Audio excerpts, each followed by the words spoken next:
வணக்கம். Saraswathi green farms, Kozhinjampara, Palakkad Shanmugaraj. இது பார்த்திங்கன்னா நமக்கு எப்போவுமே இந்த சித்திரை மாதம் தொடங்கியுமே உங்களுக்கு நம்ம அந்த அரசாணிக்காய், பூசணிக்காய் எல்லாம் விதை போடுவோம். இந்த வாட்டி கொஞ்சம் மழை லேட் ஆயிடுச்சு, வைகாசி ஆயிடுச்சு. இந்த மழைக்கு வந்து உங்களுக்கு இது எல்லா காலத்துலேயுமே எல்லாருமே பண்ணுறதுங்க. இது பொதுவாக பார்த்திங்கன்னா சித்திரை 1ஆம் தேதி நம்ம எல்லாருமே இது மாதிரி சின்ன சின்ன மடை வெட்டிங்க இந்த வேலி ஓரத்துல எல்லாம் போட்டு விட்டுருவோம். அது கண்டிப்பாக இயற்கை நமக்கு ஒரு நல்ல ஒரு பலன் கொடுக்குங்க. அந்த வகையில் சரஸ்வதி கிரீன் ஃபார்ம்ஸ்லிங்க இந்த வாட்டி நான் வந்து பூசணிக்காய் விதை இப்படி ஒரு மடை வெட்டி கொஞ்சம் சாணியெல்லாம் போட்டு விட்ருக்கேனுங்க. விதை போட்டு விட்றேன்.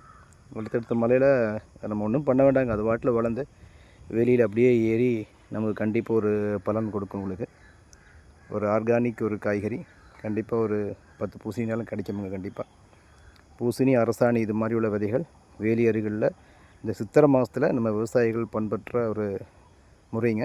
நீங்களும் முயற்சி செய்து பாருங்கள். நன்றி, வணக்கம்.